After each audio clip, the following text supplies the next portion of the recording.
Alhamdulillah, ahlan wa sahlan Ustadz yang sudah bergabung bersama kita, juga untuk bapak-bapak, ibu-ibu, jamaah kajian keluarga Azhari yang sudah bergabung.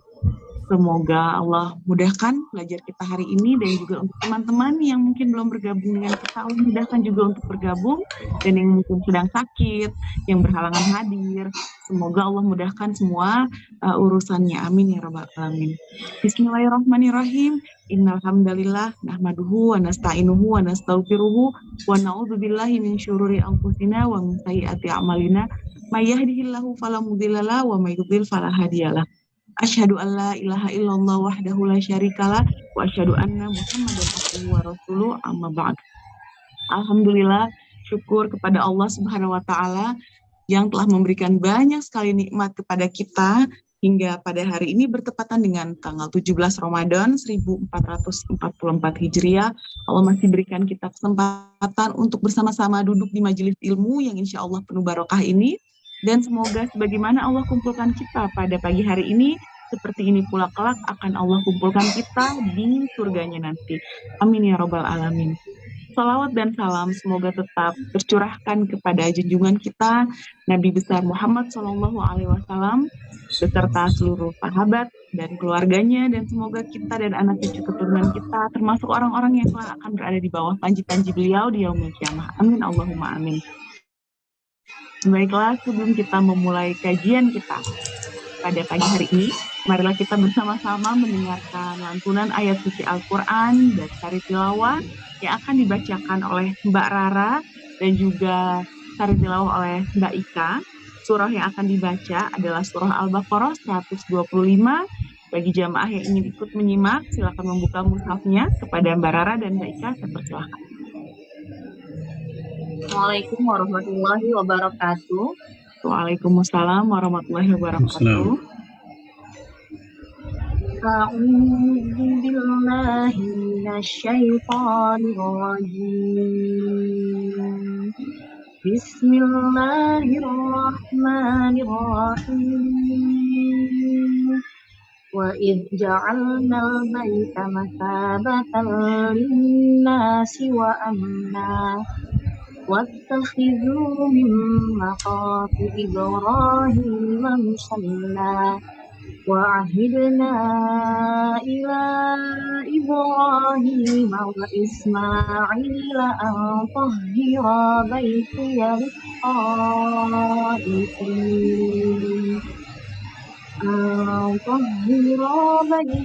للطائفين والعاكفين والركع السجود.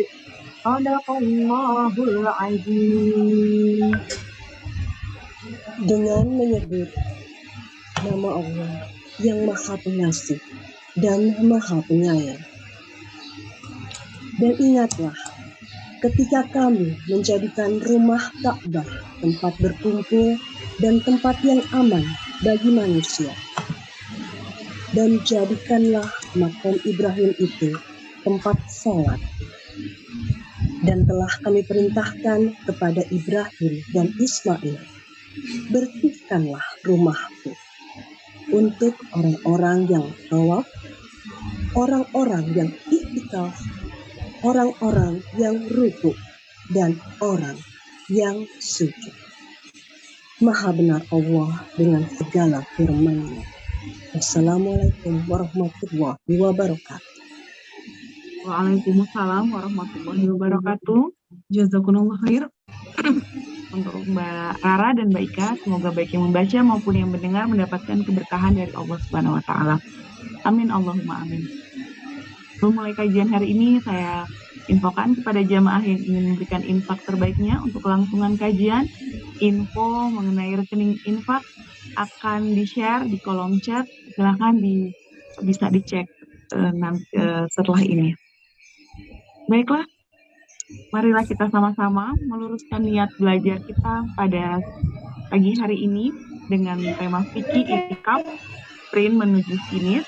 Marilah kita luruskan niat, semoga kita yang duduk di majelis ilmu pada hari ini mendapatkan banyak keberkahan dan belajar semata-mata karena Allah.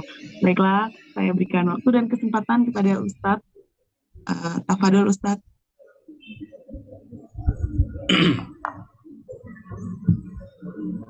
Ya, suara saya masuk? Masuk Ustadz. Baik. Bismillahirrahmanirrahim. Assalamualaikum warahmatullahi wabarakatuh. Waalaikumsalam warahmatullahi wabarakatuh. Innal hamdalillah nahmaduhu wa nasta'inuhu wa nastaghfiruh wa na'udzu billahi min syururi anfusina wa sayyiati a'malina.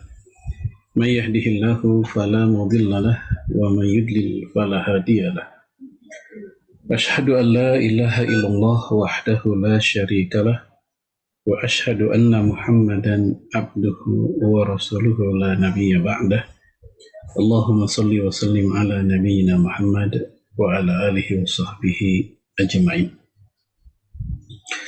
Wa qala alaihi salatu wassalam kama jaa fi sahihil Bukhari man yuridillahu bihi khairan yufaqihu fid din.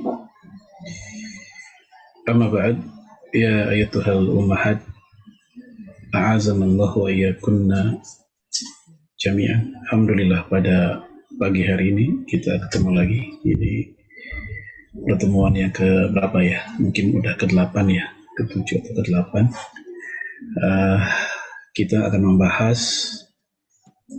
supaya nggak kehilangan momen ya tentang fikih iktikaf ya, bagaimana kita memahami iktikaf, karena kita hari ini sudah memasuki hari ke-17, tidak lama lagi kita akan memasuki 10 hari terakhir bulan Ramadan, yang mana salah satu aktivitas ibadah unggulan yang dilakukan oleh Rasulullah alaihi salatu wassalam dan keluarganya, dan juga umumnya para salaf sejak masa sahabat, tabi'in dan tabi'ut tabi'in, adalah beriktikaf di masjid selama 10 hari 10 malam, atau kalau Ramadannya 29 hari, mereka selama 9 hari atau 9 malam.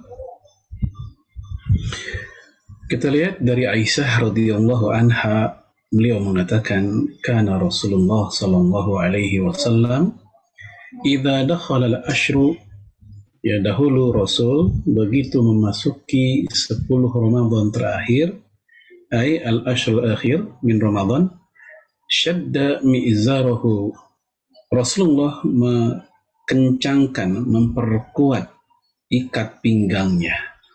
Ini bahasa majas dari semakin bersungguh-sungguh dalam ibadah. Jadi jangan diartikan secara harfiah. Ya, tiba-tiba kita punya ikat pinggang di rumah, kita kencangin, semua kita pakai. Nggak begitu maksudnya. Tapi semakin giat, semakin sungguh-sungguh ibadah di penghujung Ramadan. Wa ahya lailahu, dan Rasul pun menghidupkan malam-malam di penghujung Ramadan tersebut. Maksudnya menghidupkan adalah yaitu mengisinya dengan berbagai macam ketaatan di 10 malam terakhirnya. Wa aiqadha ahlahu, dan Rasul pun membangunkan, mengajak, mengingatkan istri-istrinya atau keluarganya. Karena ahal itu bisa berarti istri, bisa berarti keluarga. Nah, dari sini kita bisa tangkap ya bahwasanya Rasulullah tidak ingin ya ketaatan ini di ujung Ramadan hanya dilakukan oleh dirinya saja. Dia ingin keluarganya juga melakukan. Ini bagian dari pengamalan ku anfusakum wa ahlikum nara. Jagalah dirimu dan keluargamu dari api neraka. Dan ini memang lebih pada tanggung jawab suami, karena kata ku di situ untuk kaum laki-laki, kaum ayah. Kalau buat perempuan, ibu-ibu, kuni, ya. Namun sekarang justru kebanyakan kalau di pergaulan kita ya, kalau ada apa-apa, anak nakal, itu yang disalahin adalah ibunya.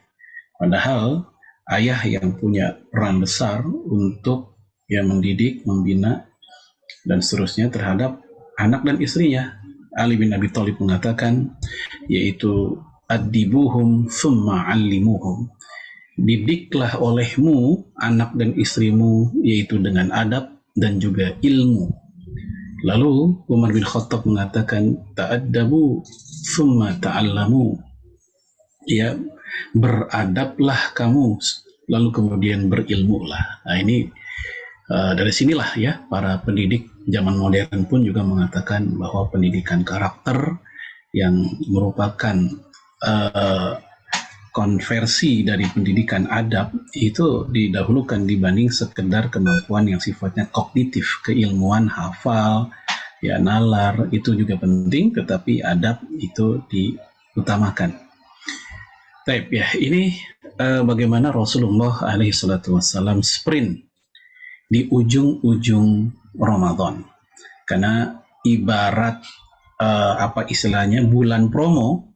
Kalau ada mall promo dan promo itu mau berakhir, nah itu biasanya pengunjung semakin padat karena mereka nggak mau kehilangan momen bulan promo tersebut. Kalau di awal-awal biasanya ya masih ibarat motor masih gigi satu lah, belum kencang-kencang amat gitu. Nah, Ramadan yang merupakan bulan besar-besaran ampunan Allah, pemaafan Allah, rahmat Allah, dan lain-lain, harusnya juga demikian dalam pikiran seorang mukmin.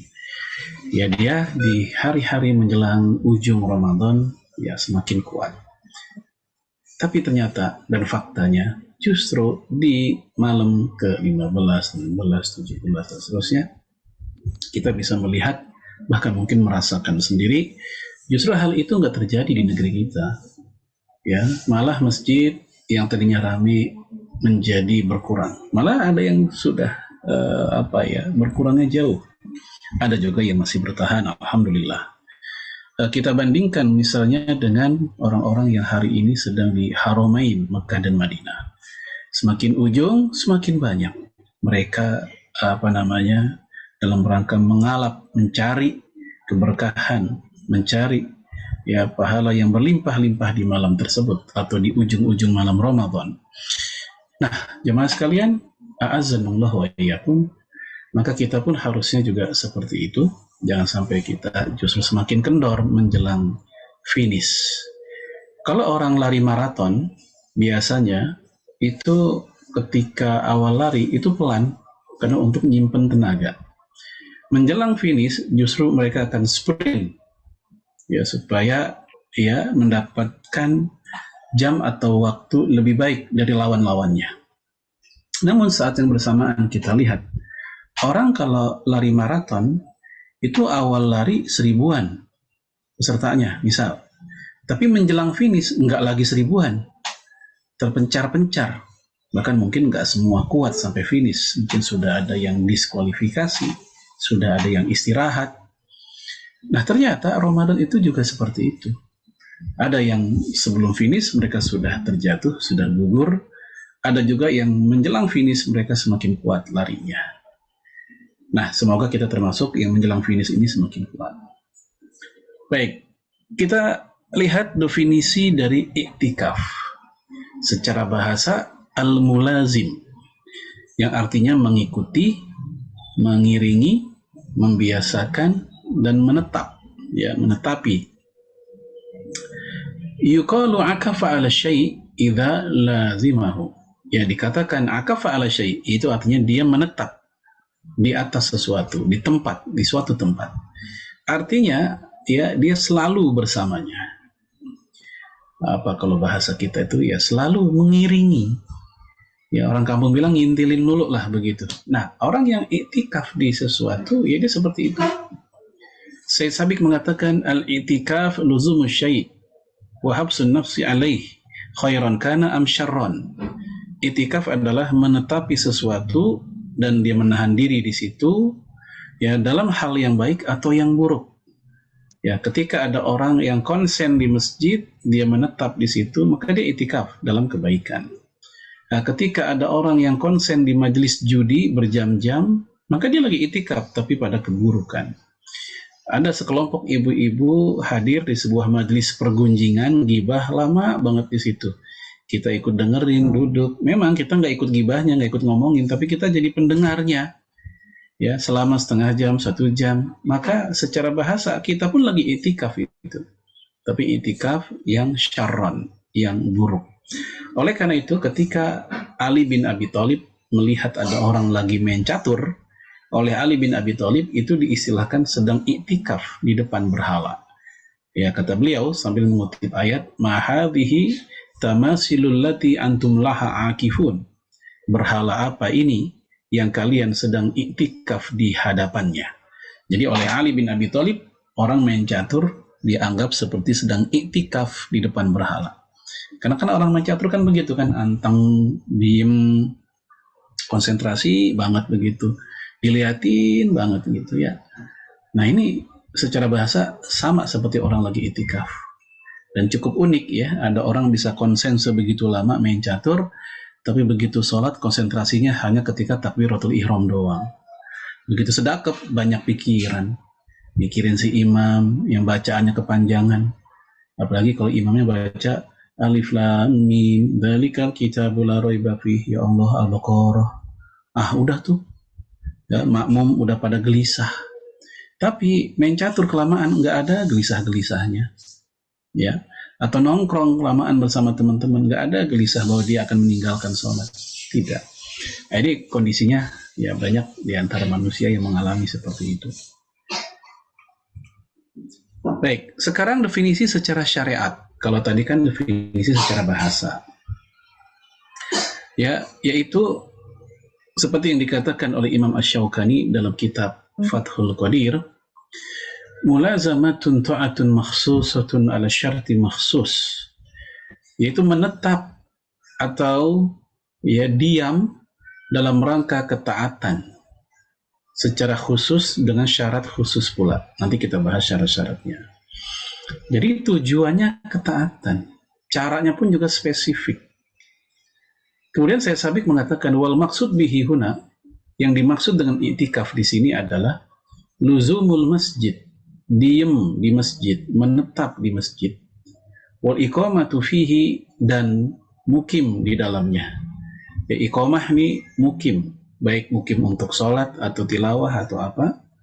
Fihi di dalamnya biniyati taqarrub ilallah azza wa jalla, dengan niat untuk taqarrub kepada Allah Subhanahu wa taala. Nah, dari definisi ini ada 2 unsur pokok dari i'tikaf. Pertama, tempatnya di masjid, yang kedua, niatnya taqarrub ilallah. Karena ada orang yang ke masjid tapi niatnya enggak taqarrub ilallah, maka dia enggak disebut i'tikaf walaupun dia lama di situ. Contohnya siapa? Marbot masjid mah di masjid mulu kan. Tapi dia niatnya saat itu apa? Emang kerjaannya di situ. Dia ngepel, dia bersihin jendela, bersihin sarang laba-laba, ngurusin airnya, kerannya, bolak-balik aja di masjid. Tapi karena tujuan dia bukan untuk lagi i'tikaf, maka nggak dihitung i'tikaf walaupun fisiknya di masjid.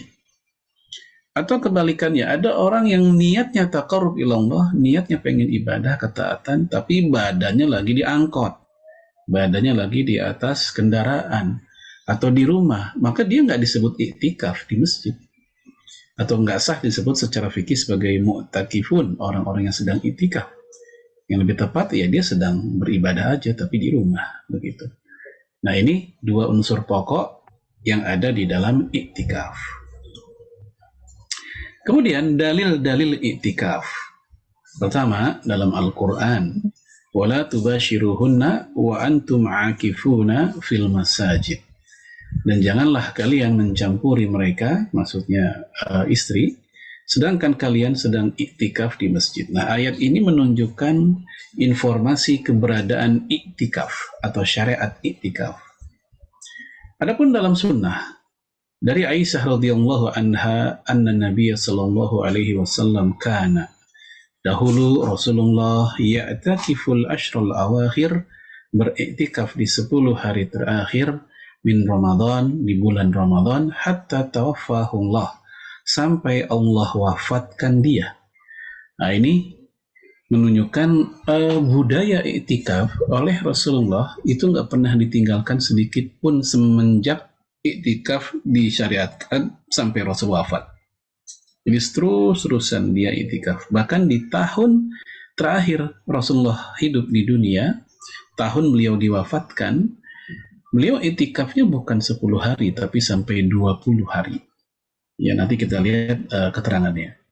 Summa i'takafa azwajuhu min ba'dih. Kemudian setelah Rasul wafat, istri-istrinya pun i'tikaf juga setelahnya.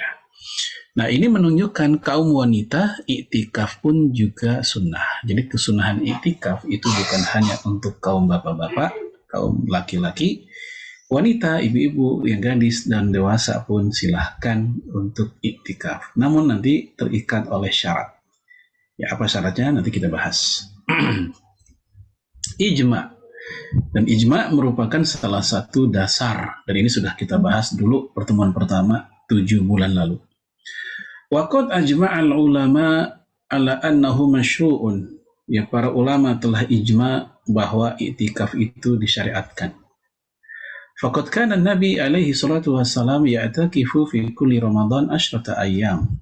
Rasulullah beriktikaf di setiap bulan Ramadan selama 10 hari. Nah, kalau di kita rata-rata banyak iktikafnya enggak 10 hari, pada ya sesempatnya, sebisanya, semampunya. Ada yang sehari, ada yang setengah hari, ada yang bisa 2 hari, 3 hari, ada juga yang cuma 3 jam. Udah gitu ngobrol doang lagi di masjid, enggak iktikaf, enggak ibadah. Maka hati-hati nanti kalau kita iktikaf, usahakan kasih waktu untuk diri kita berduaan bersama Allah Subhanahu wa Ta'ala, baik berduaan lewat Quran, kita dialog dengan kalamullah, kita berduaan dengan zikir, kita berduaan dengan zikir pagi petangnya. Mungkin kita bisa WA ke suami, ke istri atau ke anak, jangan ganggu dulu ya aku sedang itikaf, misalnya gitu. Ya, diizin dulu tetap.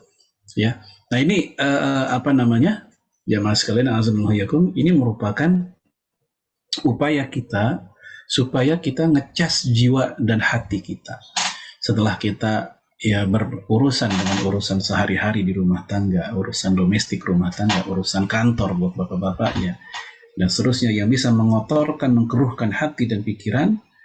Kita membersihkan korosi jiwa kita lewat iktikaf, lewat bermunajat bersama Allah Subhanahu wa Ta'ala ya, di dalam masjid, dalam iktikaf kita.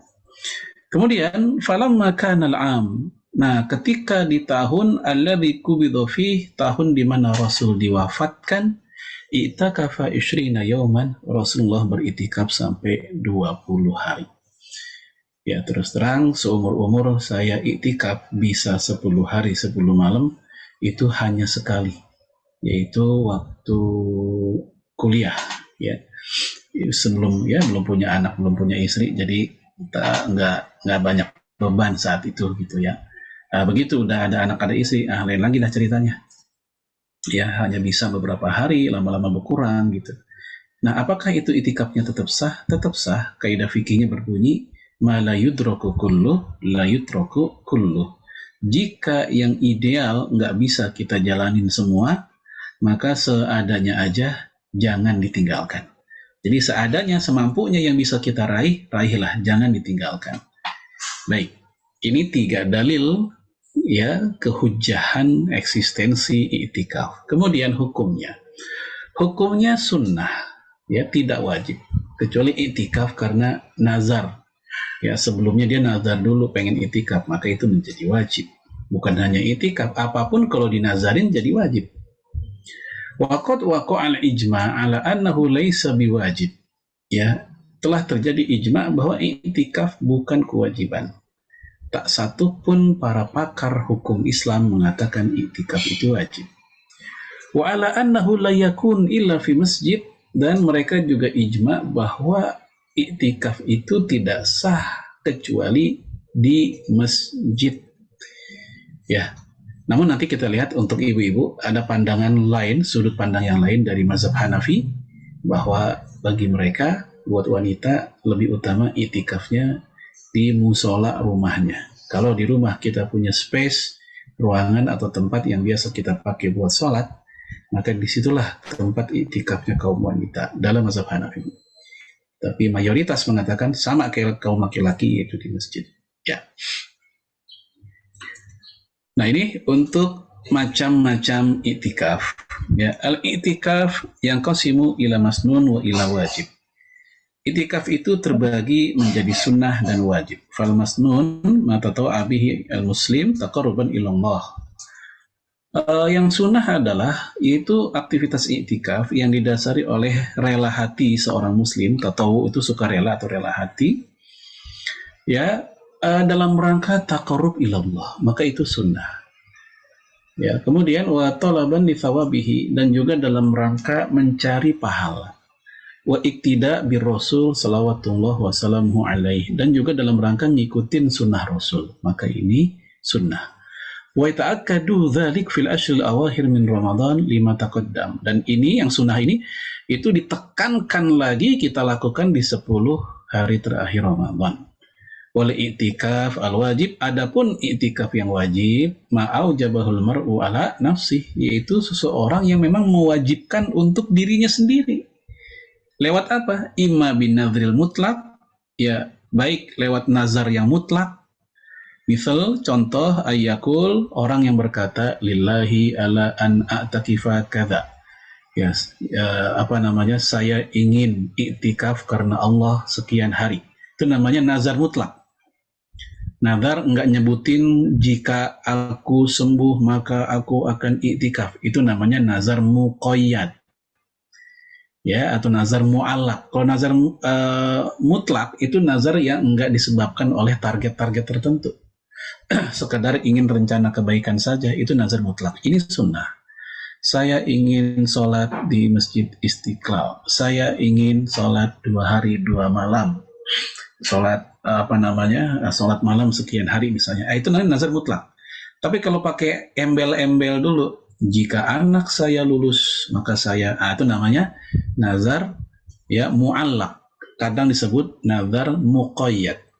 Ya, kaqaulihi insyafahallah maridi, seperti orang yang berkata jika Allah sembuhkan penyakitku, la'atakifanna kadza, saya akan iktikaf ya sekian hari. Maka ini menjadi wajib. Ya, man nazara ayyuti Allah falyuti'hu. Ini hadisnya Sahih Bukhari. Siapa yang bernazar ingin mentaati Allah, maka taatilah. Jadi yang tadinya sunnah jadi wajib gara-gara dinazarin. Ini namanya nazar yang wajib, kayak begitu. Baik, ini hukum tentang nazar. Iktikafnya. Kemudian keutamaan, fadilahnya apa, benefitnya apa sih? Ya, ternyata tidak ada hadis yang sahih, yang hasan, yang menceritakan barang siapa yang itikaf maka dia begini-begini. Kan biasanya gitu tuh. Kalau keutamaan ya. Man shoma Ramadan imanan wa ihtisaban ghufirallahu ma taqaddama min dzambi. Itu namanya hadis tentang keutamaan. Siapa yang puasa Ramadan maka diampuni dosa-dosa yang lalu. Kalau dia tujuannya karena iman dan ihtisab. Man qama Ramadan imanan wa ihtisaban ghufirallahu ma taqaddama min dzambi. Siapa yang qiyam Ramadan, yaitu tarawih, ya karena iman, karena ihtisab itu mencari ridha Allah, maka akan Allah ampuni dosa-dosa yang lalu. Nah, itu namanya fadilah, keutamaan.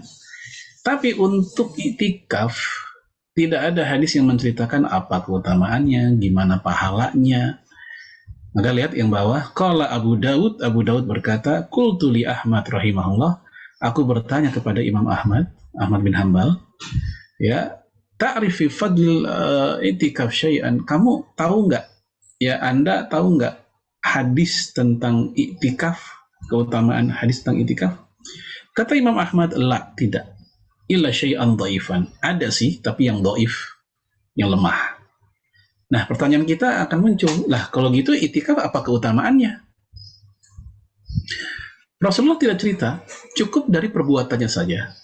Ketika Rasul melakukan sampai akhir hayatnya dia nggak tinggalin, seperti yang sudah kita bahas tadi, bahkan di bulan atau di tahun terakhir dia hidup, dia sampai melakukannya 20 hari, itu udah cukup bahwa i'tikaf itu punya keutamaan. Sebab kalau i'tikaf ibadah yang receh-receh gitu, maka tidak mungkin Rasulullah sampai segetol itu melakukan itikaf sampai bertahun-tahun Ramadan nggak pernah ditinggalkan. Jadi Bapak Ibu sekalian, a'azanallahu wa iyyakum, ketiadaan keutamaan, ketiadaan dalil tentang keutamaan itu tidak bermakna ketiadaan eksistensi ibadahnya. Gitu. Walaupun tidak ada dalil keutamaan itikaf, tapi itikaf tetap sunnah. Sama kayak kurban, hadis-hadis tentang keutamaan kurban itu kan nggak ada yang sahih. Ya, sebagaimana yang dikatakan oleh para ulama hadis, Imam Ibnul Arabi, ya Syekh Abdurrahman Al-Mubarakafuri dan lain-lain, nggak ada yang sahih. Tapi kenapa orang melakukannya? Ya karena itu sunnah yang udah jelas, di Quran juga diceritain, di hadis juga banyak. Tapi tentang keutamaan-keutamaannya memang tidak disebutkan. Ada, tapi dhaif bahkan palsu. Seperti orang yang berkurban dapat pahala sebanyak jumlah bulu kambing yang dia kurbankan. Kan kita pernah dengar tuh, itu hadis juga nggak sahih. Atau itu hewan akan kita tunggangi pada hari kiamat nanti. Ini juga tidak sahih. Dan sudah cukup terkenal ini hadis di masyarakat, tapi dia tidak kuat. Ya. Nah, namun kita lihat kedhaifan hadisnya tidak bermakna kehilangan eksistensi ibadah tersebut. Nah, sama dengan iktikaf ini. Kemudian kita masuk khusus buat ibu-ibu, iktikafnya kaum wanita. Tadi ini hadis sudah kita baca bahwa di masa Rasul setelah wafat, ya thumma i'takafa azwajuhu min ba'di. Lalu istri-istri Rasul pun iktikaf setelah itu. Nah, ada syarat ya, kita anggap syarat lah. Seorang wanita atau sekelompok wanita untuk iktikaf. Hadis ini dikasih komentar oleh penyusun kitab Qiyam Ramadan, Syekh Al-Albani rahimahullah. Wa fihi dalilun ala jawazi i'tikaf an-nisa aidan. Dalam hadis ini terdapat dalil bolehnya i'tikaf bagi wanita juga. Wala syakka anna dzalik muqayyad bi idni awliyaihinna bidzalik. Namun tidak ragu lagi, kebolehan i'tikaf ini terikat, muqayyad, terikat oleh apa? Oleh izin kepada para walinya. Kalau dia masih gadis, belum ada suami, izin sama bapaknya. Kalau dia udah punya suami, jelas izin sama lakinya, sama suaminya. Bang, saya mau i'tikaf ya, mau nyobain. Seumur-umur belum pernah i'tikaf. Ya kata lakinya, silahkan. Ya, tapi jangan lupa ya sama kewajiban dan tugas-tugas di rumah, beres. Nah, suami udah ngizinin, silahkan. Dan lebih baik lagi, lebih bagus lagi kalau kita i'tikaf sama keluarga. Bang, i'tikaf yuk, di mana? Ya cari masjid yang nyaman deh, yang enak suasananya. Ya bagaimana kalau masjid anu? Oke, kita ke sana. Ajak anak. Ya syahdu dan nikmat kalau kita i'tikaf bareng ya anak, bareng suami, bareng istri gitu. Kemudian wa amnul fitnah. Ini syarat kedua, aman dari fitnah. Apa maksudnya? Aman dari kemungkinan baik gangguan orang jahat atau ya mata laki-laki. Karena begini, yang namanya i'tikaf itu kan idealnya memang bermalam sampai nginep. Makanya jangan kaget di beberapa masjid, kayak model dulu saya pernah lihat di Atin tuh, waktu saya dapat tugas ngisi kajian di sana, itu ada ibu-ibu bawa dispenser, ya anaknya sambil nyeret-nyeret kasur tipis, udah kayak pindahan rumah dah. Ya, dispenser, bawa kasur, kan begitu. Baik, ya karena memang bermalam. Maka tempatnya itu tempat yang kondusif. Istilahnya di sini amnul fitnah, aman dari fitnah, wal khalwah, dan khalwat ma'arijal bersama kaum laki-laki. Lil adillatil katsirah fi dzalik, karena dalilnya banyak ya tentang hal itu. Dan juga kaidah fikih darul mafasid muqaddamun ala jalbil masalih. Menolak kerusakan lebih diutamakan dibanding mengambil maslahat. Ya, jangan sampai gara-gara i'tikaf malah muncul mudarat yang lain. Nah, dulu para kaum wanita di masa Rasul, termasuk istri Rasulullah, itu kalau lagi i'tikaf mereka bawa tenda, bikin kemah, supaya mereka bisa ada di dalamnya dan bisa lebih privat begitu dalam bermunajat kepada Allah di dalamnya. Kalau di masjid di kita sekarang mungkin modelnya macam-macam, ada yang pakai hijab, ya. Dan disitulah tempat kaum wanita. Ada juga mungkin dibagi menjadi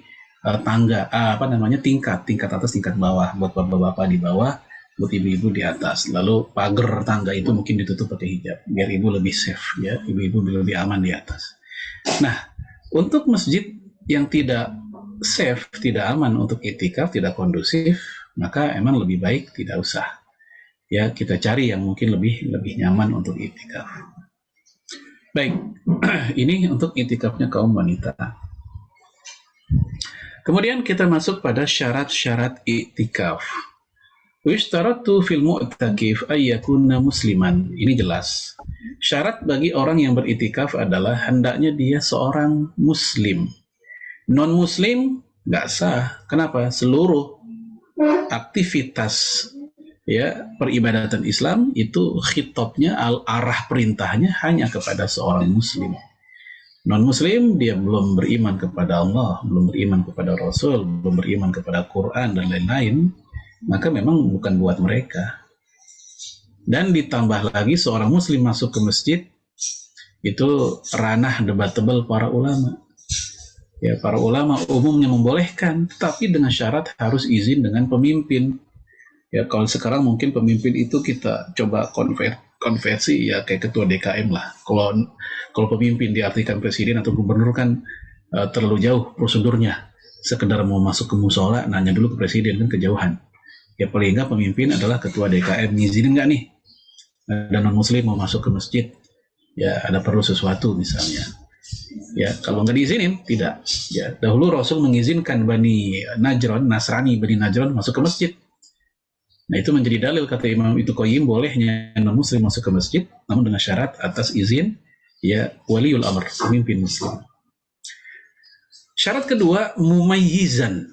Dia sudah mumayyiz, sudah mampu membedakan salah benar, baik buruk.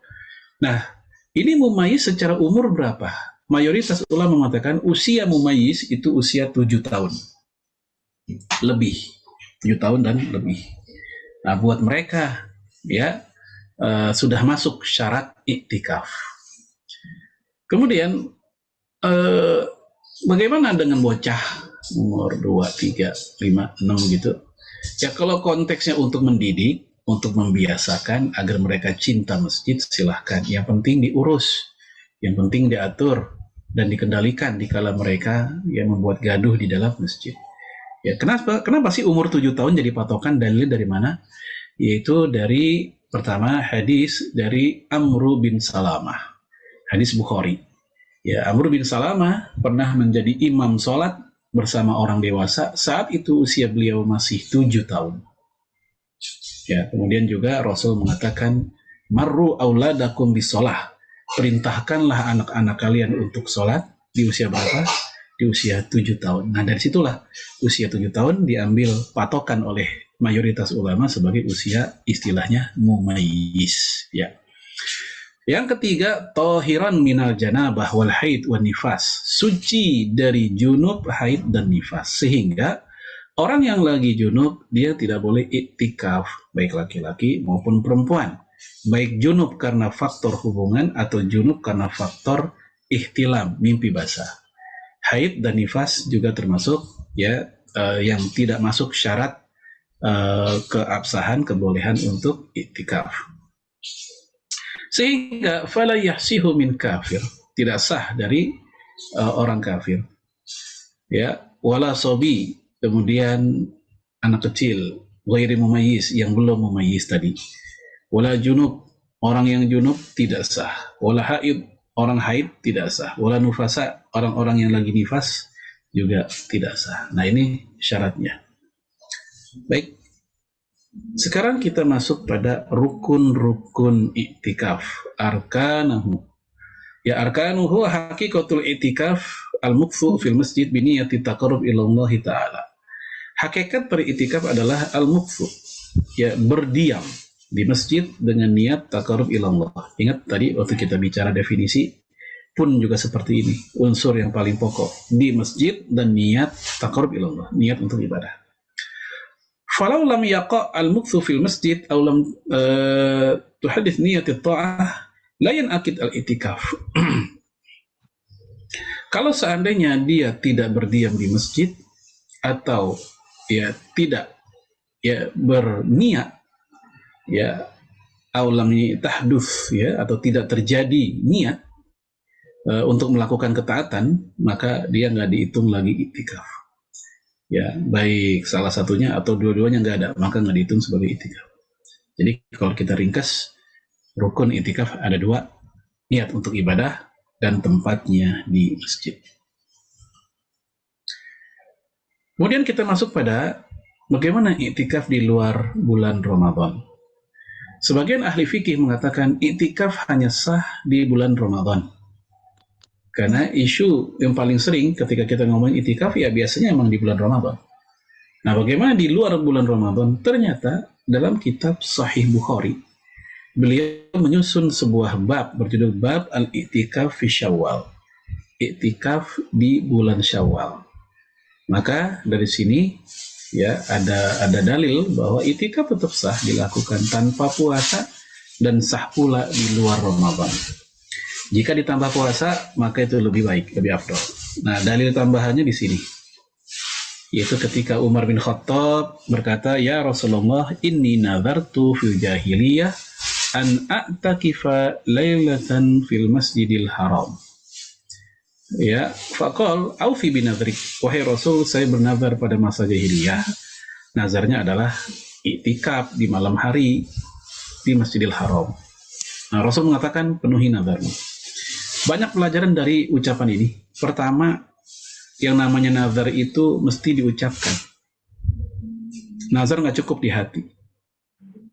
Ya, ada orang nazar di hati doang nih nggak diucapin itu belum sah. Ada 2 rukun nazar, yaitu niat nazar, yang kedua diucapkan. Ya, riwayat tentang nazar semuanya selalu berbunyi inni nazartu, aku bernazar. Ada ucapan. Termasuk di Al-Qur'an. Ya, ketika Maryam berkata inni nazartu lirahmani sauma falan ukalimal yauma insiya, aku bernazar kepada Allah. Itu Maryam pakai kata jelas bernazar. Ya.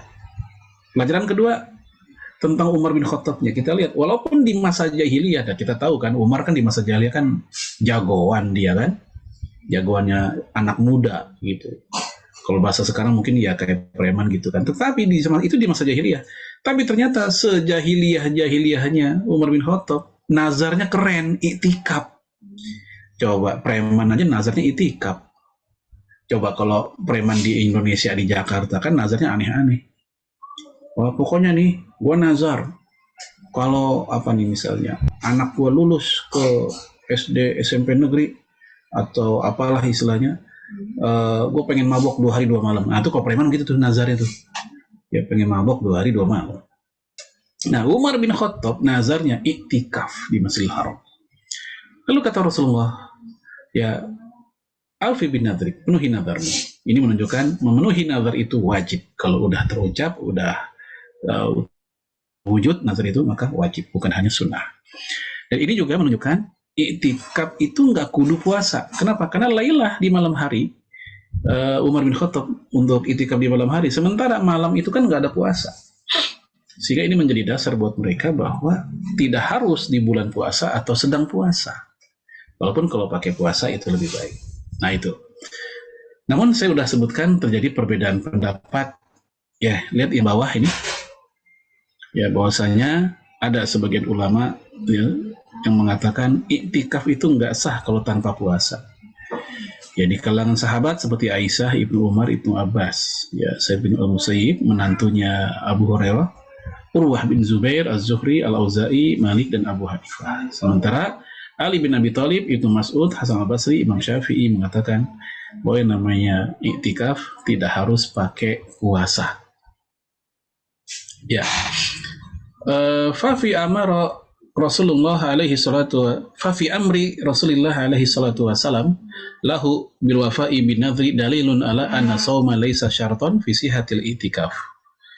Ya, di dalam perintah Rasulullah ini ya untuk memenuhi nazar tersebut itu menjadi dalil bahwa berpuasa bukan syarat sahnya i'tikaf. Id annahu la yasiha siyam fil lail, karena memang enggak sah yang namanya berpuasa di malam hari. Nah, saya pribadi lebih cenderung ikut pendapat yang bilang bahwa i'tikaf tetap sah walaupun bukan di bulan puasa. Ya, berdasarkan hadis ini. Kemudian hanya di masjid. Ya, ajma'al fuqaha ala annahu la yasih lirrajul. Ya, para ulama telah ijma tidak sah bagi kaum laki-laki ayyatakifa illa fil masjid, untuk iktikaf kecuali hanya di masjid. Dalilnya wa antum akifuna fil masajid, karena secara letterlock Allah bilang akifun, ya orang-orang yang lagi iktikaf ya fil masjid, enggak yang lain.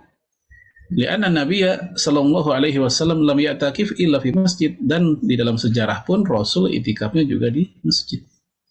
Wa amal mar'ah, adapun untuk kaum wanita, faqad dhahabal jumhur, mayoritas mengatakan ila annaha karrajul, bahwa wanita sama kayak laki-laki. La yasihu an ta'takifa illa fil masjid, mereka enggak sah kecuali kalau di masjid. Ma adalah Hanafiyah, kecuali menurut mazhab Hanafi. Fa innahum yaqulun, mereka mengatakan innaha ta'takif fi masjid baitiha, wanita kalau itikaf di musola rumahnya aja. Yang saya bilang tadi itu ya ruangan atau tempat sholat yang biasa kita pakai di rumah. Li'annahu huwa maudhi sholatiha, karena itu kan tempat sholatnya dia.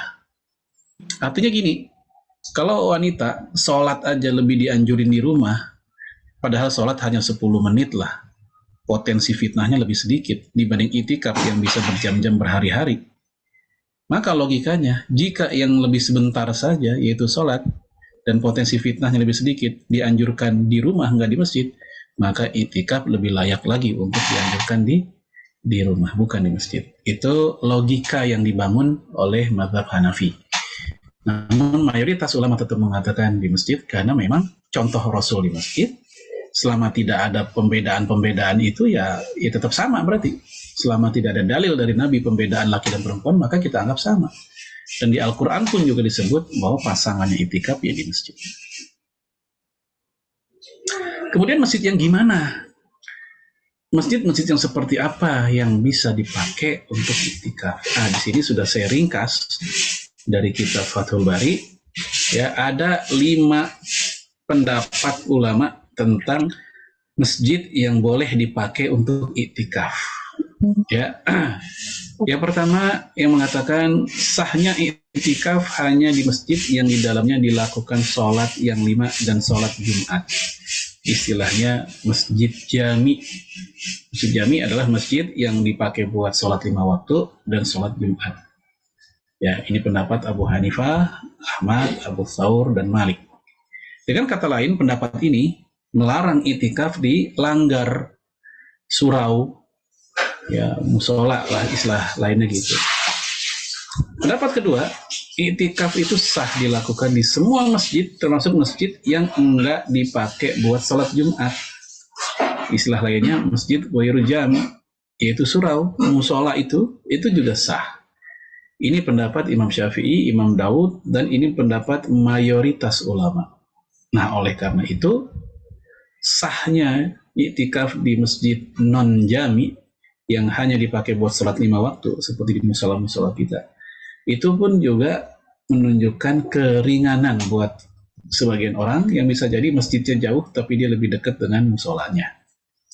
Ya, dalilnya adalah karena Allah sebut wa antum akifuna fil masajid, kalian itikaf di masjid-masjid. Di ayat ini nggak disebutin masjid apa, pokoknya yang namanya masjid. Ya, mau jami, mau ghairu jami, itu hanyalah istilah. Pokoknya tempat orang sujud. Masjid tadi tempat orang sujud. Diambil dari kata isim maf'ul masjud, tempat sujud. Tapi karena di Al-Quran tidak ada kata masjid, adanya masjid, maka masjidlah yang menjadi patokan. Ya, karena kaidah bahasa Arab harus ngikut Quran, karena bahasa Al-Quran bahasa Arab yang terbaik. Jangan dibalik, bahasa Quran harus ngikutin kaidah bahasa Arab. Kemudian Imam Bukhari membuat bab berjudul Bab al-i'tikaf fi asl awahir wal i'tikaf fi masajid kulliha, di seluruh masjid. Maka Imam Bukhari termasuk yang berpendapat bahwa boleh di semua masjid, baik jami atau non-jami.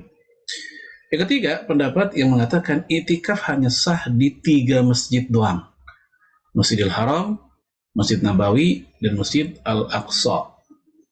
Yang keempat, yang mengatakan hanya masjid di Mekah dan Madinah saja, Haramain. Yang kelima, hanya di Madinah saja, ya, yang lain tidak boleh. Dia ada 5 pendapat seperti itu. Nah, di antara 5 pendapat ini, pendapat yang kedua, ini pendapat mayoritas, ini pendapat yang paling banyak dipakai oleh banyak ulama, termasuk di zaman kita sekarang. Tab itu tentang standar masjid yang bisa dipakai buat itikaf. Akhirnya pendapat umumnya ulama adalah semua masjid yang selama itu dipakai buat sholat, ya walaupun nggak dipakai buat sholat Jumat, itu tetap sah untuk dijadikan tempat itikaf. Ya, ini tambahan saja, hadis tidak sah itikaf kecuali 3 masjid. Ya, ini statusnya dhaif kata Syekh Utsaimin, sementara Syekh Al-Albani mengatakan sahih. Ya, namun makna hadis ini tidak membatasi ya 3 tadi. Ya, nah ini contoh maksud dari tidak sah itikaf kecuali 3 masjid, maksudnya adalah tidak sempurna. Ya, bukan tidak sah. La itikaf kamilan. Itikafnya tidak sesempurna yang itikaf di Masjidil Haram, Masjid Nabawi, dan Masjid Al-Aqsa. Jadi bukan menunjukkan tidak sah. Sama kayak firman hadis la imana liman la amanata lahu wala dina liman la ahda lahu. Ya, tidak beriman orang yang tidak menjaga amanah. Maknanya kan bukan kafir. Maksudnya kurang sempurna iman orang yang kurang amanah. Wala dina, dan tidak beragama. Maksudnya bukan kafir, tapi kurang sempurna agamanya bagi orang yang tidak menepati janjinya. Maka hadis tadi pun yang tentang tidak ada itikaf kecuali 3 masjid, artinya tidak sempurna itikaf kecuali 3 masjid itu. Kemudian batasan masjid apa? Karena ketika orang itikaf, dia keluar masjid, maka itikafnya sudah teranulir, sudah batal. Nah, saat kita di masjid, apa sih batasan akhir, ujung, atau luar dari masjid? Para ulama berbeda pendapat tentang batasan masjid, namun yang dinilai lebih kuat oleh Imam Ibnu Hajar dan mazhab Syafi'i adalah bagian apa saja yang masih bersambung dengan masjid, masih nyambung dia, entah lantainya, entah temboknya, ya terasnya, maka dia masjid. Sehingga ruang utama, terus teras di kanan kirinya, menara kalau nempel, karena ada menara yang nggak nempel kan di luarnya. Ya, atap, mihrab, ruang bawah adalah bagian dari masjid. Ini pendapat yang lebih kuat dari perselisihan yang ada. Ada yang mengatakan bahwa itu bukan masjid, istilahnya rohbah. Rohbah itu bagian ruangan yang nempel sama masjid, tapi dia bukan ruang utama. Contohnya apa? Sekretariat masjid, perpustakaannya misalnya. Tapi dia secara tembok nyambung. Bahkan mungkin fondasinya pun sama dengan fondasi masjid. Satu fondasi, tapi emang temboknya nempel gitu. Ada sebagian ulama yang mengatakan itu bukan bagian dari masjid, sehingga dihukuminya bukan hukum masjid. Ya, sehingga kalau bukan masjid, maka dia itikaf di situ jadi nggak sah, kan itu bukan masjid. Ya, tapi kalau itu dihitung sebagai masjid, maka dia tetap sah. Itu namanya rahbah. Ya, ini kata Imam Ibnu Hajar atau rahabah. Ya bina unyakun ya amam babil masjid ghairu munfasil anhu hadhihi rahabah al masjid. Itu adalah bangunan yang berada di depan pintu masjid yang enggak terpisah dari masjid. Inilah makna dari ar-rahabah, ya rahabahnya masjid. Nah, sehingga ketika ada orang itikaf sambil di atas, bahkan kalau perlu di loteng begitu ya di atap, itu sah. Walaupun saya yakin nggak ada orang kepikiran itikaf di atas atap masjid gitu ya. Tapi itu penegasan aja bahwa itu bagian dari masjid. Nah, karena itu bagian dari masjid, ini penting khususnya buat bapak-bapak pengurus DKM. Maka kalau jualan jangan di situ. Kan ada tuh kalau ada acara apa kayak gitu ya, taklim, bedah buku, bukunya dijualnya di teras masjid. Kalau kita pakai standar yang tadi, itu udah bagian dari masjid dan tidak boleh jual beli di dalam masjid karena dia masuk dihitung hukum masjid. Ya, tape ya, ini tentang masalah batasannya. Ada sih yang mengatakan batasan gampangnya gini aja, area manapun yang masih layak untuk sholat tahiyatul masjid, ya maka dia masjid. Kepikiran nggak sih orang tahiyatul masjid ketika di taman atau di parkiran masjid? Biasanya emang nggak kepikiran. Orang baru kepikiran tahiyatul masjid, apalagi kalau kondisinya padat di dalam, ya ketika di luar udah melakukannya di terasnya tuh. Selasar istilah lainnya gitu ya, apalagi di dalamnya udah jelas kalau itu. Nah, ketika ada orang ke taman masjid, ke parkirannya, halaman belakangnya, ini kalau masjidnya luas ya, biasanya nggak kepikiran untuk sholat di masjid, ya berarti itu udah bukan bagian dari masjid, walaupun itu dibangun untuk kepentingan masjid atau berasal dari tanah wakaf masjid. Ya, ini yang saya sebut tadi, kata Ibnu Hajar telah terjadi perbedaan pendapat, namun pendapat yang lebih kuat adalah ar-rahbah memiliki hukum-hukum masjid. Rahbah tadi, ya entah sekretariat, aula atau apa yang masih nyambung ya secara bangunan, lantai, temboknya atau apa namanya fondasinya dengan masjid, maka dia juga masjid dan sah iktikaf di dalamnya. Baik. Sekarang kita masuk aktivitas ya yang dibolehkan terjadi selama kita iktikaf. Yang pertama, tahu dia melepas keluarga yang mengantar. Ya, misal ibu-ibu nganterin suaminya iktikaf. Nganterin apa keperluannya lah, entah makanannya, entah pakaiannya gitu. Nah, ketika mau pulang, ya suaminya nganter hingga sampai misalnya depan masjid. Maka taudi kayak gini dibolehkan karena Rasul pernah melakukan terhadap Sofiyah.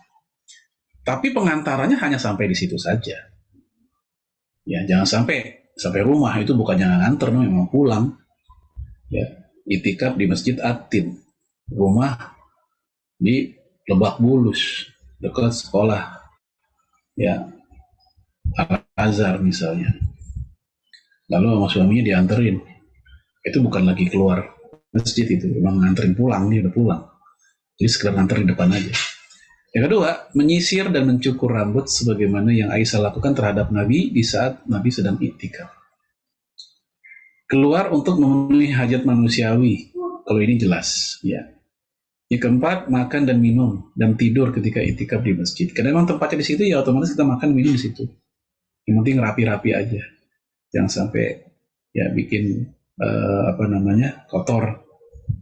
Kemudian mencuci pakaian, membersihkan najis dan perbuatan lain yang tidak mungkin dilakukan di masjid, boleh dia untuk keluar.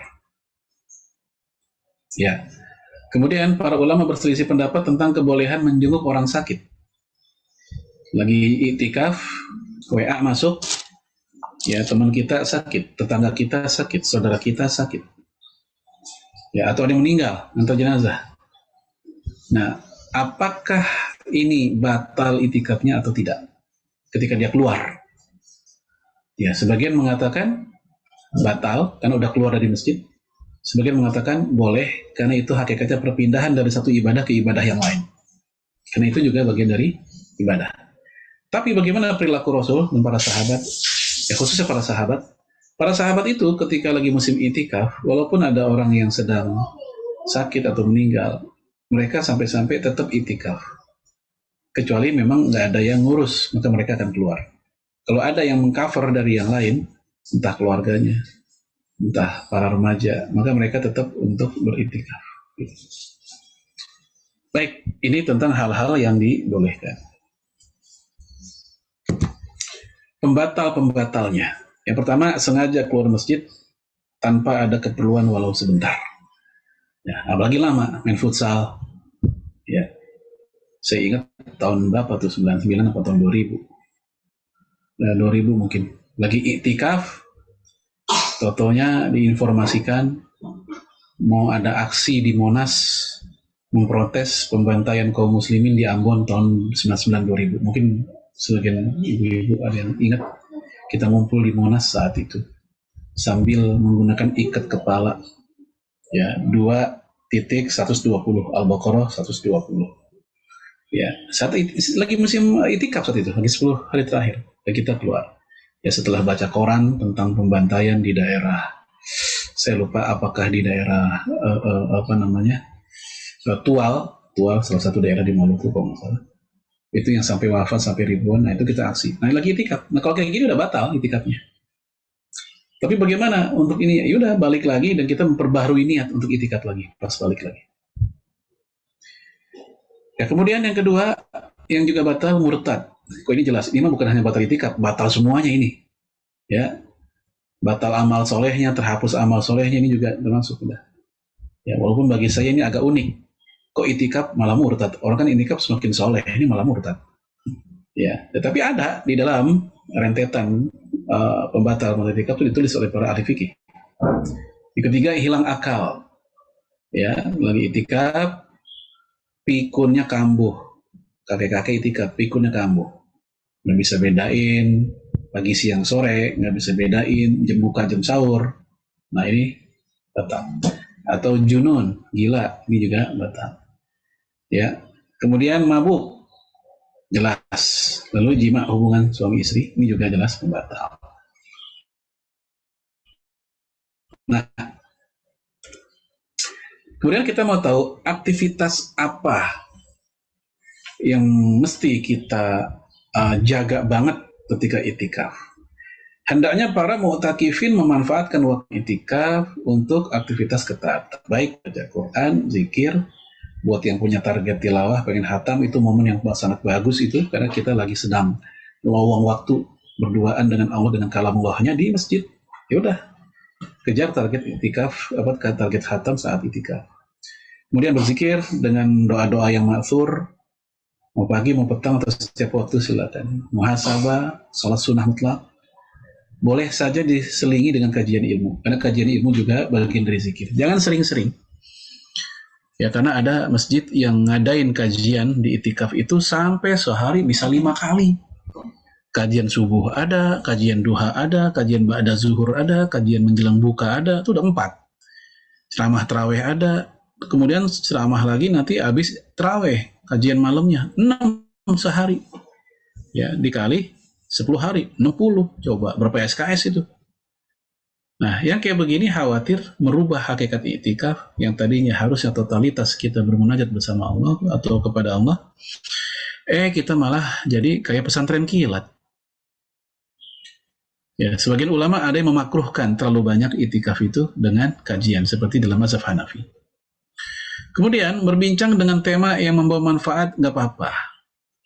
Ya, seperti obrolan Aisyah dengan Sofiyah dengan Rasul ketika Sofiyah mengantar keperluan Rasulullah. Namun tidak sedikit itikaf berjumpa dengan kawan lama. Akhirnya ngobrol nggak karu-karuan urusan dunia, nanyain berapa anak, kerjaan di mana, tinggal di mana, sekarang posisinya gimana, lama nggak ketemu. Udah, akhirnya lupa sama itikaf, malah reunian di situ. Maka kadang kalau itikaf lebih enak, lebih bagus di tempat yang kita terasing. Karena kita nggak banyak orang kenal, dan orang pun belum tentu kenal kita. Ya, termasuk juga yang sangat mungkin mencuri itikaf kita adalah HP. Buka WA, medsos, atau kalau ibu-ibu ya buka Tokped, nyari kastengel, biji ketapang, kembang goyang, putri salju. Itu aja. Padahal maunya kita kan itikaf ingin ingat akhirat, malah ingat ya dunianya. Kemudian keluar masuk tanpa hajat yang jelas, keluar masuk masjid, ya akhirnya membuat lalai dari aktivitas ketaatan, sehingga itikafnya ya jadi kayak orang lagi ngeramein rumah sendiri, cuma beda tempat aja, yang satu di rumah, yang satu di masjid.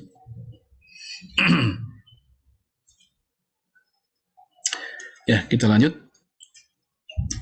Yang terakhir, pelajaran dan hikmah iktikaf apa?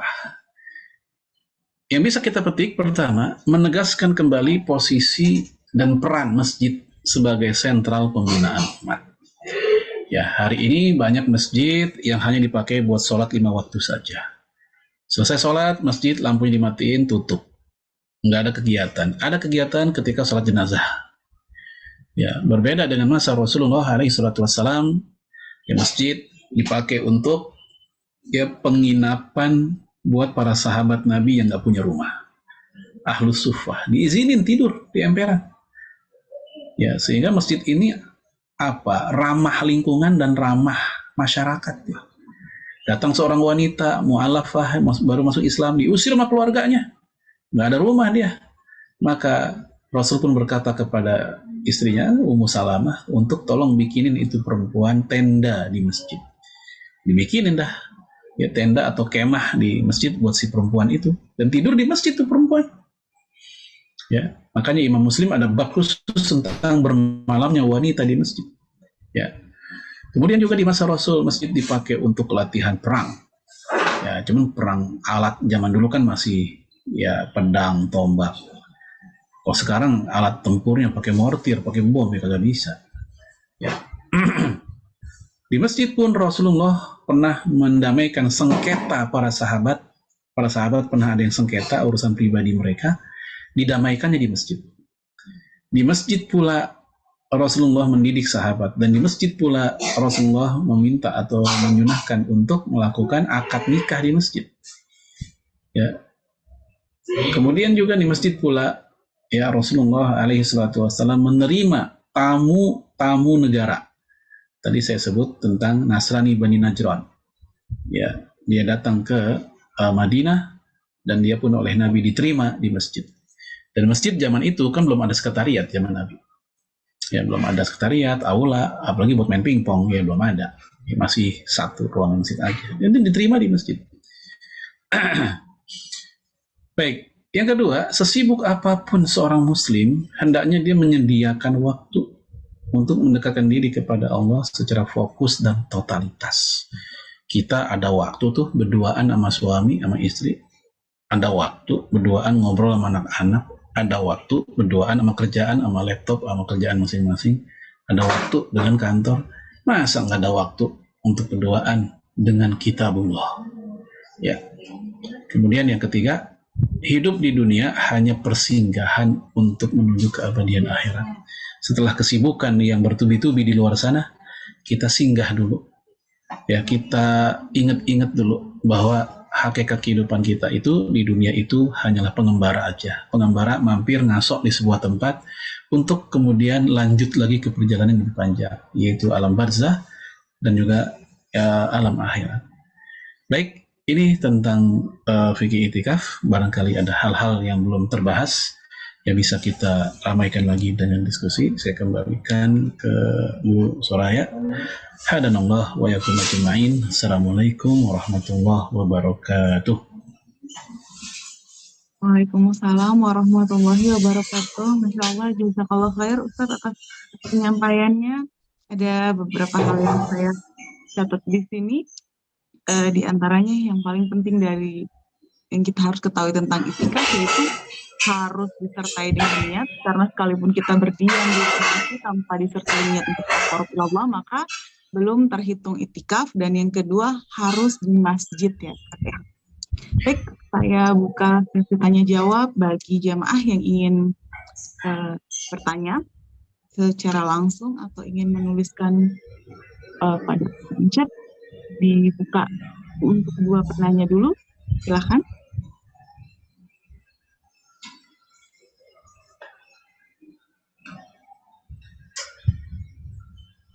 Atau kalau belum, boleh saya dulu yang bertanya ya Ustadz ya? Iya. Baik Ustadz, yang ingin saya tanyakan, apakah ada durasi khusus untuk itikaf? Harus berapa lama gitu? Karena seperti yang tadi Ustadz jelaskan kan, untuk perempuan kan masjidnya harus kondusif dan segala macam gitu syarat-syaratnya. Apakah ketika perempuan misalnya dia nggak harus malam Ustadz, misalnya kayak 2 jam misalnya sore gitu atau siang, dia 2 jam bisa niat dia itikaf berdiam diri di masjid selama 2 jam itu dia sholat sunnah, zikir dan ngaji. Selama 10 hari terakhir itu hanya mengambil beberapa jam itu, tapi nggak malam hari. Apakah itu tuh sudah terhitung itikaf Ustadz? Ya, prinsip dasarnya itikaf itu ya, luzumul syai' walau lahzah, atau luzumul masjid walau lahzah. Berdiam di masjid walaupun sesaat, itu udah dihitung itikaf.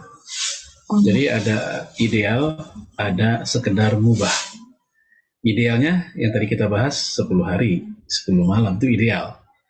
Tetapi nggak semua orang mampu atau ada kesempatan untuk itu. Ya, seperti misalnya pegawai, dia baru dapat cuti atau baru libur 3 hari menjelang lebaran, sehingga mereka nggak bisa itikaf 10 hari itu. Mereka hanya bisa datang di malam harinya, kadang paginya langsung ke kantor lagi, itikaf hanya di malam hari. Atau kalau ibu-ibu tadi, siang, pagi masih bebenah, ngurus soal ini begitu kan, nah, baru bisa malam. Kebalikannya, ada yang mungkin malam malah nggak bisa. Ya, malam nggak bisa, dia bisanya malah ba'da subuh baru bisa. Ya, bebenahnya nantilah jam 8, jam 10 baru dia bebenah. Silahkan kembali ke kaidah ma la yudraku kullu la yutraku kullu. Jika yang sempurna, yang ideal nggak bisa dilaksanakan, maka seadanya aja, jangan ditinggalkan. Ya, sebisanya kita untuk itikaf, jangan tinggalkan. Begitu. Wallahu a'lam. Ya. Jazakallah khair Ustaz. Jadi ibu-ibu tetap bisa ya walaupun berdiam, yang penting berdiam diri walaupun sebisanya ya Ustaz ya. Apabila ideal belum bisa dikerjakan maka yang seadanya jangan ditinggalkan ya, kaidahnya seperti itu ya ibu-ibu ya. Baik, bagi jamaah yang ingin bertanya langsung kepada Ustadz atau mungkin di kolom chat mungkin silakan. Mungkin tadi pembahasannya udah sangat rinci ya Ustadz ya. Sudah sangat bisa lengkap. bertanya? Assalamualaikum. Silakan Ibu, siapa ya? Silakan Bu, silakan langsung bertanya pada Ustadz. Iya, silakan. Silakan Ibu.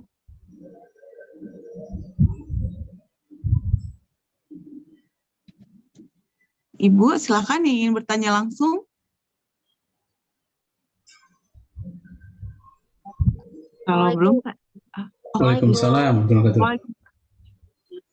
Maaf Ustadz, saya mau nanya tapi mungkin agak di luar konteks. Kah boleh? Iya, nggak apa-apa. Gini Ustadz, kan di masjid saya, di masjid tempat tinggal kami itu kan ada orang-orang menunggu waktunya datangnya syuruk ya. Jadi setelah subuh itu, ini sebelum Ramadan gitu. Setelah subuh itu bapak-bapaknya sama ibu-ibunya itu berdiam diri gitu. Jadi baca Quran, berzikir sampai nunggu waktu syuruk. Karena kan setelah waktu syuruk masuk, mereka langsung sholat syuruk gitu, seperti itu. Nah, kalau ketika berdiam diri di masjid untuk menunggu waktu syuruk, apakah niatnya sama kayak itikaf? Maksudnya niatnya bisa kita niatkan untuk sama seperti itikaf gitu, niat. Karena itu kan namanya berdiam diri di masjid juga walaupun bukan di bulan Ramadan ya Ustaz ya. Apakah bisa dengan pakai niat itikaf atau ada niat lain gitu untuk berdiam diri di masjid? Ya, baik. Jadi ketika seseorang menanti waktu syuruk setelah sholat subuh di masjid, lalu dia melakukan tilawah, zikir, atau barangkali ada kajian ya, kalau ada kajian di masjid dia pun juga ikut mendengarkan hingga sampai terbit matahari. Lalu kemudian jangan langsung sholat, karena langsung sholat itu masih waktu terlarang sholat, pas syuruk itu masih terlarang sholat. Ya hendaknya ditunggu 15 sampai 20 menit. Ya Syekh Utsaimin bilang 15 menit, Syekh Abdullah Fakih mengatakan 20 menit. Ya rata-rata ulama mengatakan 15 menit ya. Barulah kita sholat 2 rakaat, maka itu dihitung seperti nilainya mendapatkan pahala haji dan umroh secara sempurna. Dan dalam mazhab Syafi'i itu adalah duha di awal waktu. Itu sama dengan duha tapi duha di awal waktu.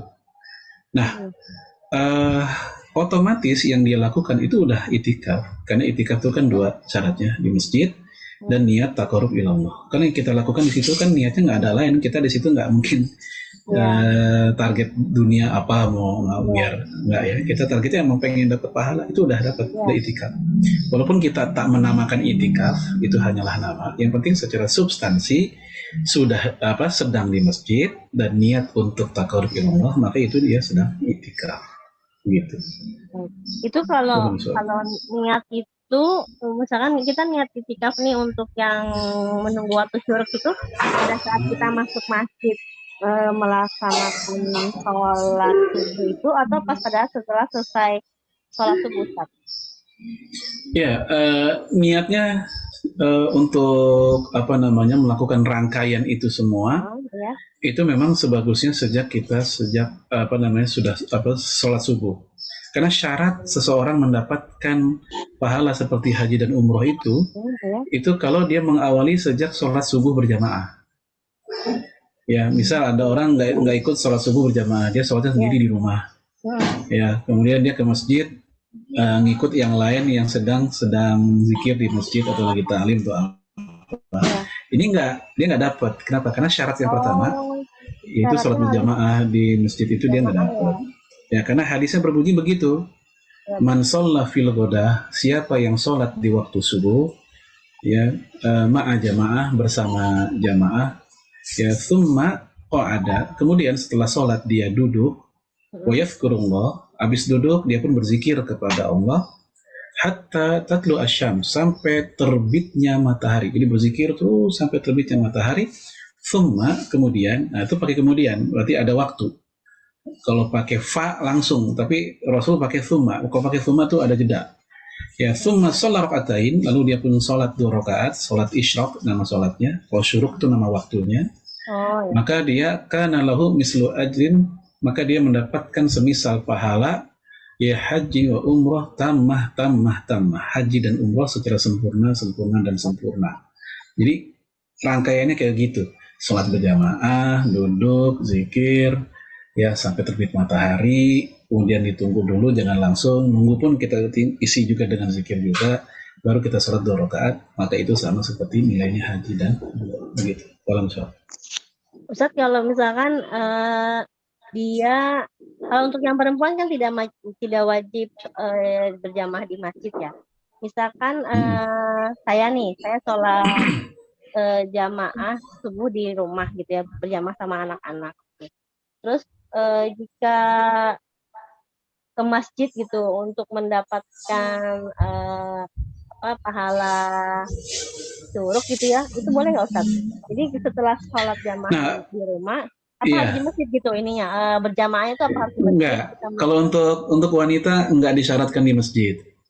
Ya, kalau untuk wanita ketika dia sholatnya di rumah, kemudian dia zikir, kemudian dia tadi tuh ya sampai terbit matahari lalu sholat 2 rakaat nanti, walaupun di rumah. Kalau perempuan tetap dapat. Ini kalau buat perempuan lain. Yang tadi kita bicarakan konteksnya kaum laki-laki itu. Ya, kalau wanita di rumah sholat sendiri, ya syukur-syukur berjamaah nih ditemenin sama anaknya atau maka dia dapatnya lebih. Jadi apa-apa yang didapat oleh kaum laki-laki lewat berjamaah di masjid, ternyata untuk perempuan tanpa harus berjamaah ke masjid, di rumah perempuan udah dapat apa yang didapatkan oleh kaum laki-laki di masjid gitu. Terus untuk niatnya sholat syuruk atau sholat isra Ustaz? Niatnya nama sholatnya sholat isyraq, pakai qaf ya, sholat isyraq. Jadi sholat isyraq syuruk ya? Itu waktunya. Jadi kita walaupun kita nggak hafal nawaitunya, cukup di hati aja kita pengen sholat sunnah isyraq itu udah cukup.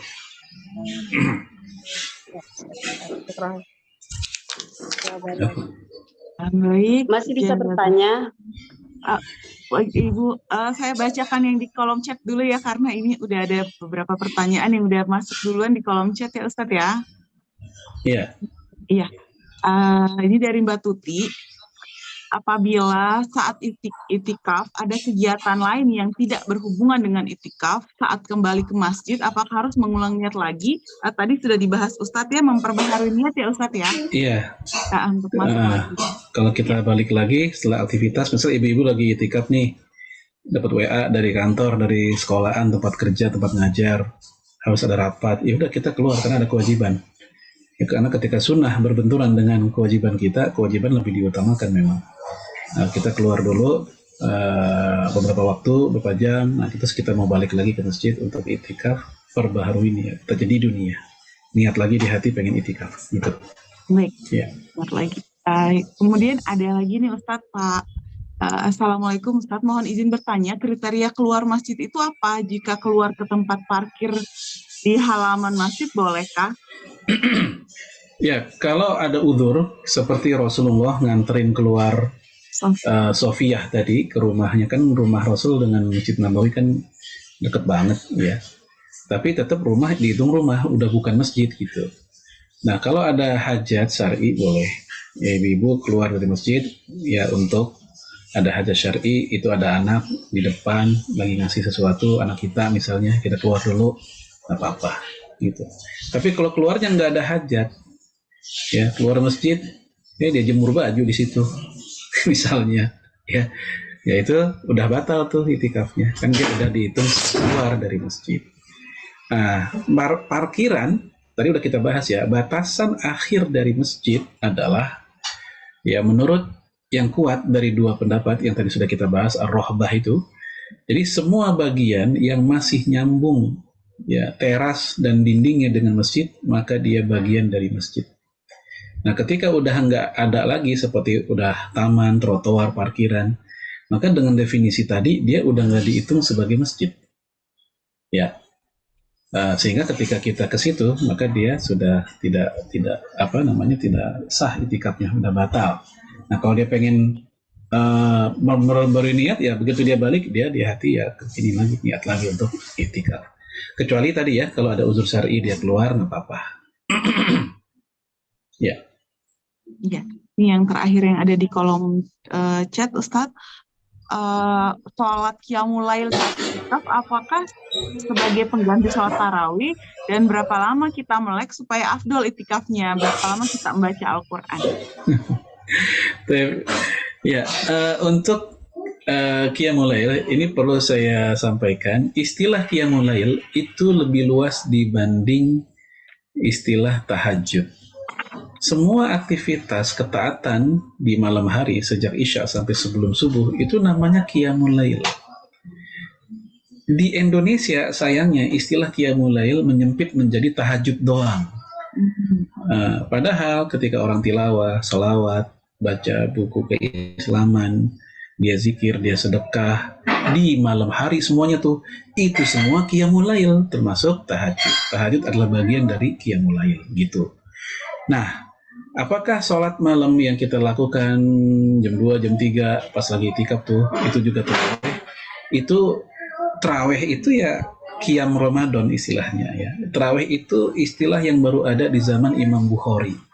Dalam kitab sahihnya, beliau bikin judul Kitab Sholatut Tarawih, yaitu bab tentang sholat tarawih. Dan dia dianggap orang pertama yang mempopulerkan istilah tarawih.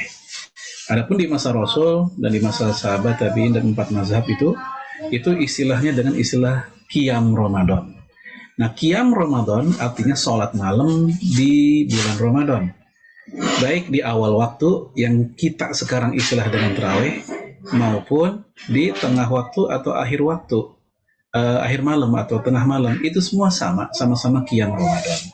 Sehingga dikala kita udah tarawih nih, terus tengah malam kita sholat lagi, sama, itu qiyam Ramadan juga gitu. Mau diistilahkan tarawih juga silahkan, itu memperpanjang aja, karena tarawih itu tidak ada batasan baku jumlah rakaat. Ya, kata Imam Ibnu Taimiyah, siapa yang menyangka tarawih ada batasan rakaat dan nggak bisa ditambah, nggak bisa dikurangi, maka itu persangkaan yang salah. Rasul pernah 11, Rasul juga pernah 13. Ya, sahabat 23, sahabat juga pernah 39. Bahkan ada yang sampai 40-an kata Ibnu Taimiyah. Jadi ini kembali ke kemampuan kita masing-masing. Itu dalam suap. Ya. Baik. Silakan bagi jamaah yang ingin bertanya secara langsung kepada Ustadz, mungkin satu pertanyaan lagi.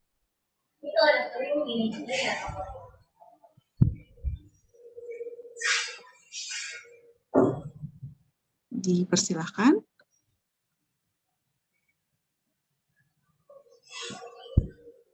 Wa iyaki Pak Amar yang sudah bertanya tadi. Wa iyak. Adakah yang masih ingin bertanya secara langsung kepada Ustadz?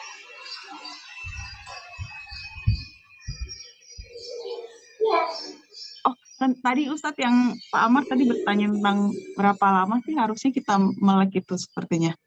Oh, tidak ada ketentuan baku sih sebenarnya. Ya, tapi yang jelas ada kaidah begini, al-ajru ala qadri ta'ab. Tingkat besar kecilnya sebuah nilai ibadah tergantung dengan tingkat besar kecilnya kesulitan dan kepayahannya gitu. Nah, tentu orang yang mempertahankan melek tadi lebih panjang, dia akan lebih payah rasanya, lebih capek dibanding yang bawaannya tidur mulu begitu kan. Nah, tentu akan berbeda tuh nilainya di antara mereka. Ya, yang penting meleknya itu emang dipakai untuk kebaikan ya, bukan melek untuk reunian di itikaf gitu. Kalau misal. Satu pertanyaan di kolom chat Ustadz dari Ibu Nina, kalau sholat sunnah mutlak itu bacaannya sama saja seperti sholat sunnah yang lain dan rokaatnya 2 juga ya Ustadz? Iya betul. Sholat sunnah mutlak itu Ya sesuai dengan namanya mutlak. Mutlak itu artinya apa? Bebas, nggak ada batasan. Sehingga bacaannya pun bebas, sehafalnya kita apa, dan jumlah rokaatnya 2 boleh, mau lagi 2 lagi boleh lagi, nggak apa-apa. Misal kayak ibu-ibu lagi ada kajian nih, kajian ba'da zuhur, salat zuhurnya udah, ba'diyah zuhur itu udah, tapi narasumber belum datang-datang nih. Daripada ngobrol, daripada khawatir juga ngomongin orang di masjid, saya pengen sholat sunnah 2 rakaat. Masih belum datang juga ustazahnya, sholat sunnah lagi 2 rakaat. Boleh, itu namanya sholat sunnah mutlak. Bacaannya bebas, jumlah rakaatnya bebas. Yang jelas genap, karena ganjil itu hanya di malam yang witir. Jadi 2. Mau 2 rakaat doang juga boleh, nggak apa-apa. Ya.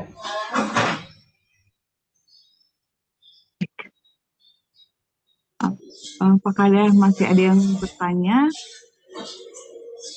Kalau tidak, ada kuis kan Mbak Tuti, Mbak Noni? Boleh ada kuis, boleh silakan. 2 pertanyaan Ustaz, mungkin bisa. 2 pertanyaan untuk kuis Ustaz, pertanyaan dari Ustaz. Saya ya. Tapi ya, pertanyaannya tadi di awal-awal kita ngebahas tentang rukun itikaf. Nggak banyak kok, cuma 2. Silahkan disebut 2 rukun itikaf tersebut. Silahkan jawab. Baik, rukun itikaf. 2 rukun itikaf, silahkan.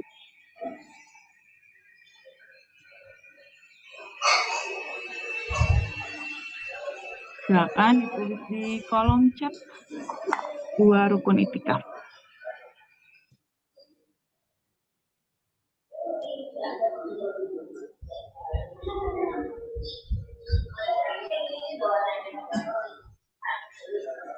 Ada Mbak Devi, niat dan berdiam diri di masjid, Ustaz. Iya, betul.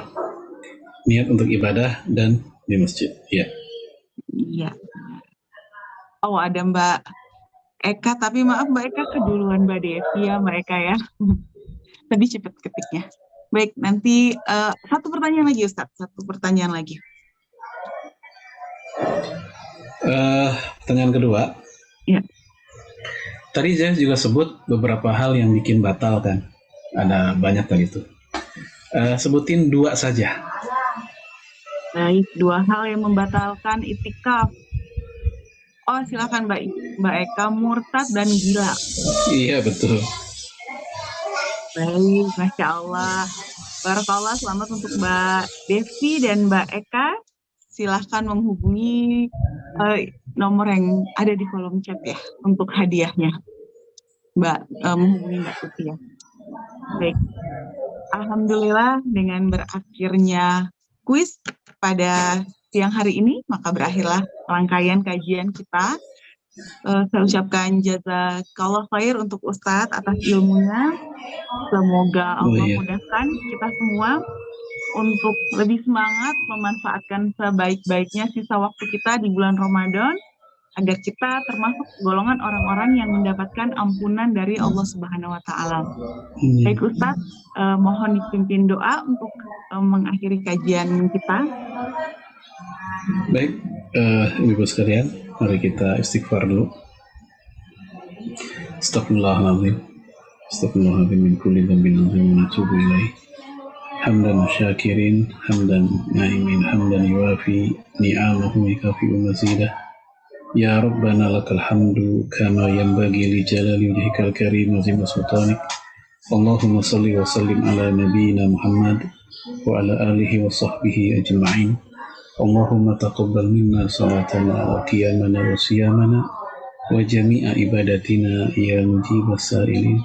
Rabbana la tuzigh qulubana ba'da idh hadaitana wa hab lana min ladunka rahmah innaka antal wahhab. Rabbana hab lana min azwajina wa dhurriyyatina qurrata a'yun waj'alna lil muttaqina imama. Allahumma inna nas'aluka al-huda wat-tuqa wal afafa wal ghina. Allahumma inna nas'aluka ridhaka wal jannah wa na'udzubika min sakhatika wan nar. Allahumma ighfir lil muslimina wal muslimat wal mu'minina wal mu'minat الأحياء منهم والأموات إنك سميع قريب مجيب الدعوات يا قاضي الحاجات رب اغفر لنا ولوالدينا وارحمهم كما ربونا صغارا ربنا آتنا في الدنيا حسنة وفي الآخرة حسنة وقنا عذاب النار وصلى الله على سيدنا محمد وعلى آله وصحبه وسلم سبحانك رب العزة عما يصفون وسلام على المرسلين والحمد لله رب العالمين. Amin ya rabbal alamin. Dan kita sebelum kita sesi foto, kita membaca doa penutup majelis bersama-sama. Bismillahirrahmanirrahim. Subhanallahumma wa bihamdika asyhadu an la ilaha illa anta astaghfiruka wa atubu ilaik. Saya selaku MC mengucapkan terima kasih atas partisipasi kehadiran dari jamaah komite sekolah dan dari SD Azhari serta semua bapak-bapak dan ibu-ibu yang tidak disebutkan satu persatu. Sampai bertemu di kajian selanjutnya. Silakan Mbak Nuni, Mbak Tuti.